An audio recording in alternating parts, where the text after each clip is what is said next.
Mastering property accounting, how to depreciate assets correctly. Have you ever wondered how property managers keep track of their assets and their value over time? Understanding how to depreciate assets correctly is key to effective property accounting. Let's break it down in simple terms. Depreciation is the method used to spread the cost of a tangible asset over its useful life. This means that, as an asset gets older and is used, its value decreases. By accurately reflecting this loss in value, you can prepare precise financial statements that help manage your property investments. To start, you need to know the initial cost of the asset. This includes not just the purchase price but also any expenses that were necessary to get the asset ready for use. Next, estimate the useful life of the asset. This is how long you expect to benefit from it. Finally, consider the salvage value, which is what you think the asset will be worth at the end of its useful life. Now, let's look at some common methods for calculating depreciation. The straight line method is the simplest and most popular. Here, you take the cost of the asset, subtract the salvage value, and divide that by the useful life. For example, if you have an asset that costs $25,000, has no salvage value, and a useful life of 8 years, you would depreciate it by $3,125 each year. Another method is the double declining balance method.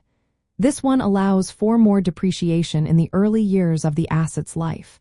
It applies twice the straight-line rate to the remaining book value each year. This method is great for items like technology that lose value quickly.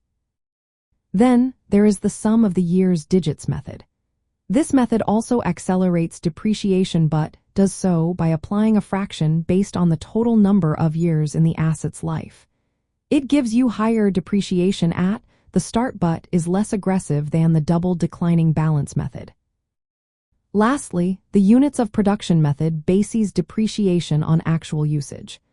This is perfect for assets where wear and tear depend more on how much they are used rather than their age. In urban property management, the straight line method is often the go-to choice.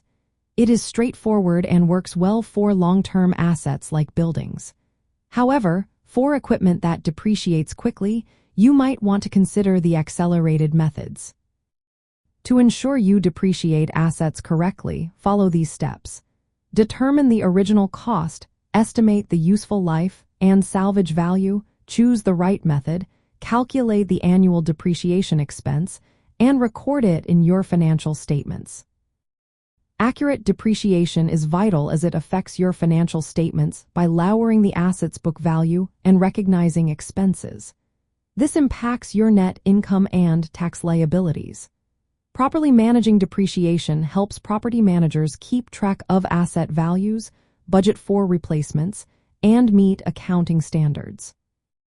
Understanding depreciation is all about knowing your assets, picking the right method, and applying consistent calculations. This approach supports clear financial reporting and helps in making informed decisions in property management.